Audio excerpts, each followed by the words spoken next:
మీకు software side ఇష్టమా లేకపోతే కోర్ సైడ్ ఇష్టమా కామెంట్ చేయండి. నాకైతే కోర్ సైడ్ అనేది చాలా ఇష్టం. మనము VLSI అనేది ఎక్కడి నుంచి ఎక్కడి వరకు ఎవాల్వ్ అయిందో చెప్దాం. ఫస్ట్ అయితే మనము VLSI అనేది స్మాల్ స్కేల్ ఇంటిగ్రేటెడ్ సర్క్యూట్ నుంచి స్టార్ట్ అయింది. స్మాల్ స్కేల్ ఇంటిగ్రేటెడ్ సర్క్యూట్ అంటే 1 ట్రాన్సిస్టర్ నుంచి ఒక 100 ట్రాన్సిస్టర్ వరకు యూజ్ చేసే సర్క్యూట్ ని స్మాల్ స్కేల్ ఇంటిగ్రేటెడ్ సర్క్యూట్ అంటాం.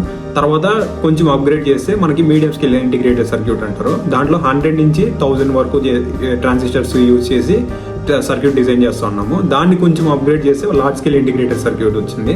దాంట్లో వచ్చి థౌజండ్స్ నుంచి లాక్స్ వరకు ట్రాన్సిస్టర్స్ ని యూజ్ చేసి సర్క్యూట్ బిల్డ్ చేస్తున్నాం. దాని తర్వాత మనకి very large scale integrated circuit వచ్చింది. అదే మనం ఇప్పుడు మాట్లాడుకునే VLSI. ఇదేమంటే లాక్స్ నుంచి మిలియన్స్ వరకు యూజ్ చేసి ట్రాన్సిస్టర్ ని బిల్డ్ చేస్తున్నాం. ఆల్రెడీ నెక్స్ట్ ఎవాల్వ్ అవుతున్న ఫీల్డ్ వచ్చి ULSI అంటారు. అంటే ultra large scale integrated circuit. దీంట్లో మిలియన్స్ లో ట్రాన్సిస్టర్స్ ని యూజ్ చేసి బిల్డ్ చేస్తున్నాం. ఇదే అనమాట ఎవల్యూషన్ VLSI నుంచి. నెక్స్ట్ వీడియోలో అయితే మనము డిజిటల్ ఎలక్ట్రానిక్స్ లో మనం ఏ కోర్సెస్ నేర్చుకుంటున్నామో డీటెయిల్ గా తెలుసుకున్నాం.